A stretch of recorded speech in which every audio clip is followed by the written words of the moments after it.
छोटी बहू को कम मत समझना। जैसे कि सब जगह होता है कि हर लड़की को ससुराल में आकर घड़ी घड़ी परीक्षा देनी पड़ती है, चाहे वह खाना बनाना हो या कोई और काम, घर या बाहर के कोई भी काम वह कितनी ही दुर्दशा से करती हो, पर ससुराल में किसी को उस पर भरोसा नहीं होता है।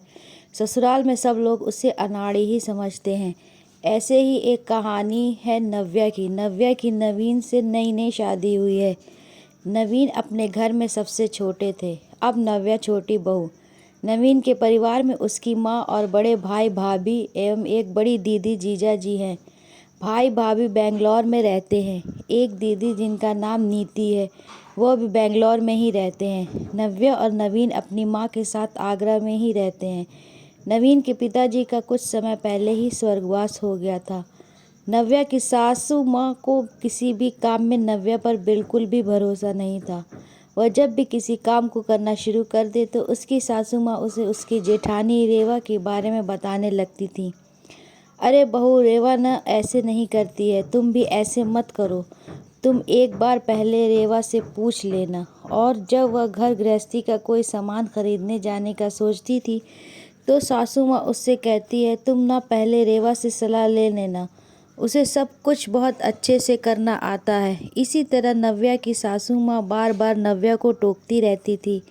कभी कभी तो नव्या को रेवा के नाम से ही चिढ़ होने लगती थी और वह सोचती थी, सासू माँ मुझे पहले करने तो दें, तभी तो उन्हें पता चलेगा कि मुझे कुछ आता भी है या नहीं। पर नहीं, इन्होंने तो पहले ही सोच लिया है कि मुझे कुछ नहीं आता है।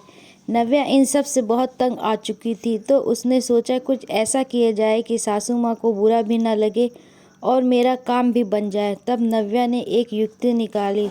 उसने एक दिन अपनी जेठानी रेवा से फ़ोन पर बात की और उन्हें सब कुछ समझा दिया। उसकी जेठानी रेवा एक बहुत ही समझदार और सुलझी हुई महिला थी। अब जब भी उसे कुछ लेने जाना होता तो वह पहले ही सासू माँ को बता देती कि मैंने भाभी से पूछ लिया है, तो उन्होंने बोला है कि तुम नए डिज़ाइन का सामान लाना, जो कि आजकल चल रहा है। मेरे जैसा नहीं लेना, वह तो बहुत पुराना हो गया है। और इसी तरह से घर के काम में भी सासू माँ को कह देती कि रेवा भाभी कह रही थी,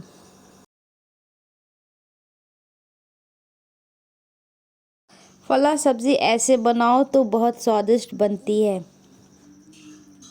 अब नव्या के ऐसा कहने से सासू माँ कुछ नहीं बोल पाती थी और नव्या अपनी मर्जी से खरीदारी करती। इस तरीके से नव्या ने अपनी समझदारी से घर गृहस्थी को अच्छे से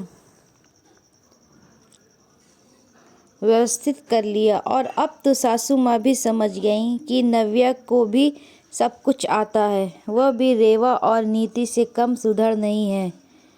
अब जो उन्होंने खुद ही उसे बार बार बोलना बंद कर दिया। दोस्तों, कहानी पसंद आए तो चैनल को सब्सक्राइब करें और वीडियो को लाइक करें।